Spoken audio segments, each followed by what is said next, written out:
మిత్రులారా నమస్తే. సంస్కృతంలో ఒక శ్లోకం ఉంది. అదేమిటంటే సత్యం బ్రూయాత్ ప్రియం బ్రూయాత్ న బ్రూయాత్ సత్యం అప్రియం అని. అంటే ఎదుటివారికి ప్రియమైనటువంటిది అయితే అది సత్యం అయితే దాన్ని చెప్పు. ఒకవేళ ఎదుటివారికి కష్టం కలిగించేటటువంటిది ఇష్టం లేనిదైతే అది సత్యమైనా సరే చెప్పకరా నాయన అని పెద్దలు మనకు ఇచ్చినటువంటి సలహా. చాలా సందర్భాల్లో అది మంచిదే. కొంతమందికి కొన్ని సందర్భాల్లో ఇష్టం లేనటువంటి మాటలు మాట్లాడకుండా ఉండటమే మంచిది. కానీ అన్ని సందర్భాల్లో కాదు.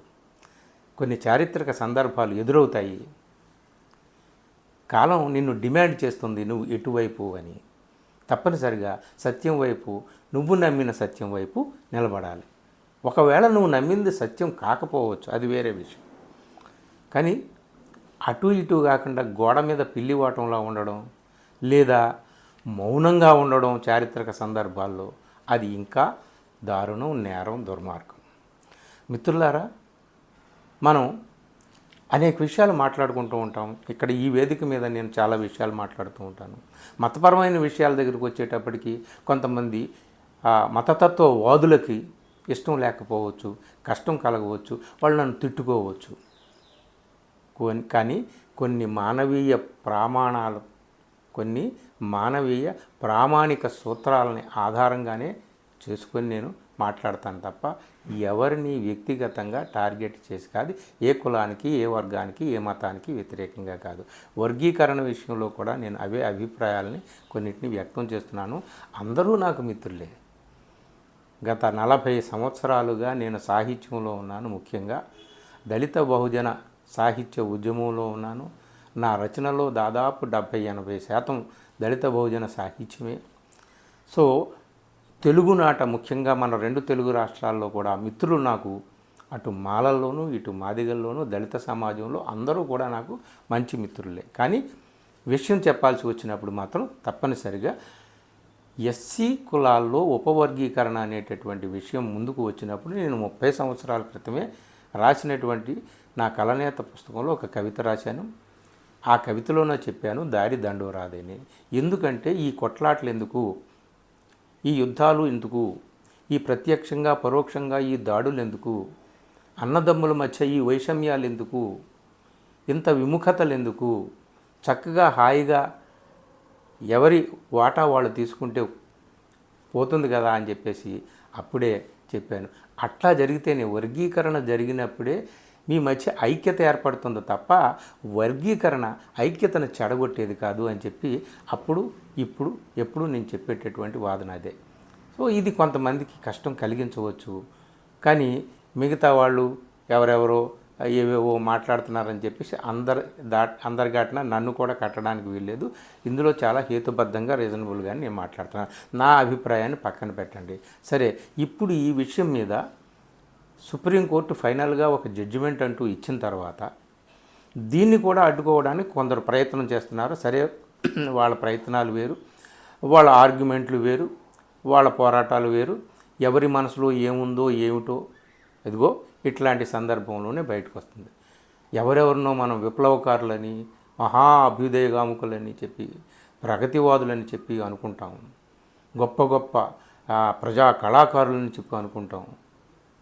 సో వాళ్ళందరూ కూడా ఏమిటి, వాళ్ళ మనసులో సరిగ్గా సమయం వచ్చేటప్పటికి వాళ్ళ అసలు రూపం ఏమిటి అనేటటువంటిది ఇప్పుడు బయటపడుతుంది. ఒక్కొక్కళ్ళే బయటపడుతున్నారన్నమాట.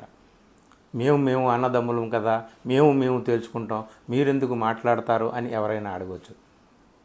మరి మీరెందుకు మాట్లాడతారు అనుకున్నప్పుడు నువ్వెందుకు మాట్లాడతావు? ఒక పాలస్తీనా గురించో, ఒక ఉక్రెయిన్ గురించో, ఎక్కడ ఏది జరిగినా సరే విరుచుకుపడతారు కదా. సో న్యాయం గురించి, సత్యం గురించి మాట్లాడేటప్పుడు ఎవరైనా మాట్లాడతారు. ఏ ప్రాంతం గురించి అయినా, ఏ కులం గురించి అయినా, ఏ వర్గం గురించి అయినా ఎవరైనా మాట్లాడతారు. మాట్లాడడం తప్పు కాదు. కానీ ఎవరు ఎటువైపు నిలబడ్డారు, ఏది సత్యం అనేది.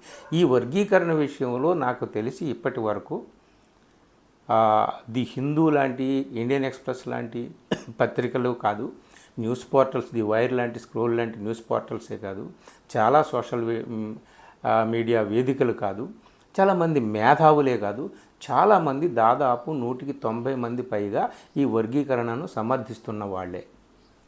రాజకీయ పక్షాల్లో కూడా చాలామంది సమర్థిస్తున్నటువంటి వాళ్ళే. ఎవరు వ్యతిరేకిస్తున్నారయ్యా అంటే కేవలం ఇప్పటి వరకు ఆ వర్గీకరణ లేకుండా ఆ ఫలితాలను అనుభవిస్తున్నారు అని ఎవరైతే మాదిగలు ఎవరినైతే ఆరోపిస్తున్నారో వాళ్ళు, ఆ మాల సోదరులు మాత్రం కొంచెం ఈ విషయంలో తమకు ఏదో నష్టం జరుగుతుందని చెప్పి ఆందోళన పడుతున్నారు. మొదటి నుంచి కూడా ఆ ఆందోళనే పెద్ద నష్టం ఏమీ జరగదు. కానీ సరే, వాటాల దగ్గరికి వచ్చేటప్పటికి మన దగ్గర ఒక సామెత ఉంది, మాంసం కూర దగ్గర బయటపడుతుంది మంచోడి బుద్ధి అని. వాటా పంచుకోవాల్సినటువంటి విషయం దగ్గరికి వచ్చేటప్పటికి మన బుద్ధి ఏంటో బయటపడుతుంది అనమాట. పెద్ద నష్టం ఎవరికి జరిగేది కాదు.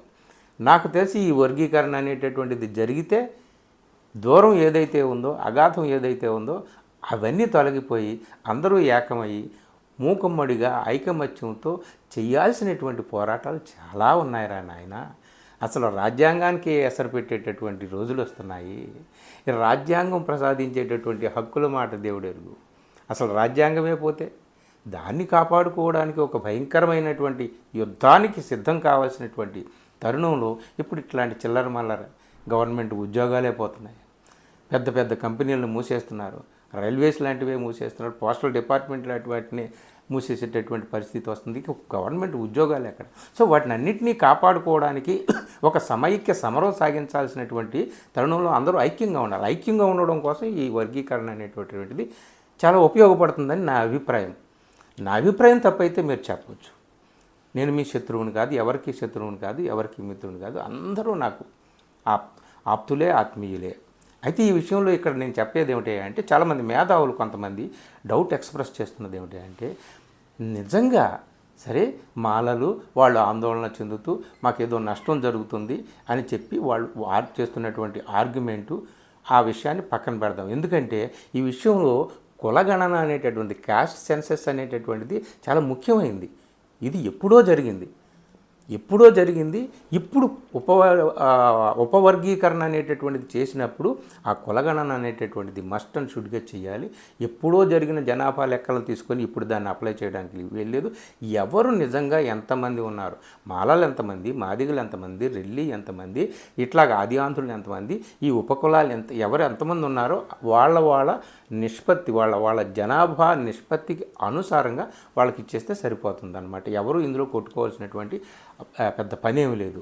అయితే దీన్ని ఎప్పుడూ కూడా రాజకీయ నాయకులు ఎలా వినియోగించుకుంటారు అనేటటువంటిదే ముఖ్యంగా మనకి ఇక్కడ గమనించాల్సినటువంటి విషయం అన్నమాట. ఎప్పుడు ఏ విషయం దొరుకుతుందా, ఈ కులపరమైనటువంటి సామాజిక పరమైనటువంటి ఏ అంశం దొరుకుతుందా దాన్ని ఆయుధంగా తీసుకొని రాజకీయ లబ్ధి పొందుదామని రాజకీయ నాయకులందరూ కూడా చూస్తూ ఉంటారు. నిజంగా ప్రేమ ఉండి ఆర్డినెన్స్ తీసుకొచ్చి చట్టం చేసి దాన్ని అమలు చేయడానికి కూడా సిద్ధపడినటువంటి చంద్రబాబు నాయుడు గారు ఇప్పుడు వెంటనే అమలు చేయడానికి ఎలాంటి అడ్డంకులు లేవు, చట్టపరమైనటువంటి ఎలాంటి అడ్డంకులు లేవని సుప్రీంకోర్టు చాలా స్పష్టంగా చెప్పింది.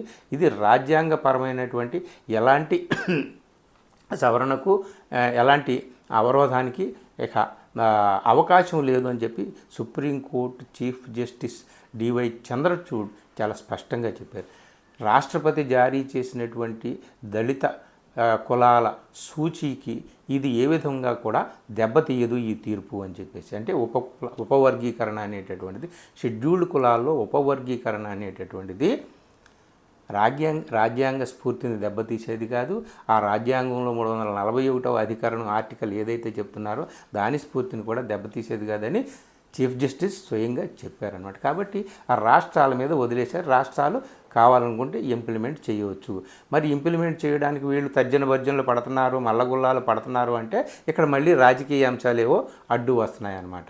వీళ్ళందరినీ పక్కన పెట్టి ఇక్కడ ఎన్నికల సందర్భంగా ఇక్కడికి వచ్చినటువంటి ప్రధాని నరేంద్ర మోడీ మందకృష్ణ మాదిగని హక్కున కౌలించుకొని మేరా చోటా భాయి అని చెప్పి ఎంతో ప్రేమ కురిపించాడే. న్యాయపరమైనటువంటి చిక్కులేవో ఉన్నాయి, లేకపోతే దీన్ని అమలు చేసేస్తామని అన్నారే. మరి ఇప్పుడు న్యాయపరమైనటువంటి చిక్కులన్నీ తొలగిపోయినాయి కదా. కాబట్టి కేంద్రం వెంటనే ఒక నిర్ణయం తీసుకొని దీనికి సంబంధించి రాజ్యాంగపరమైనటువంటి సవరణ ఏమన్నా చేయాల్సి ఉంటే చేసేసి ఒక చట్టం చేసేస్తే ఒక పని అయిపోతుంది. ఇక కొట్టుకొని చావరు కదా ఇక ఎవరు.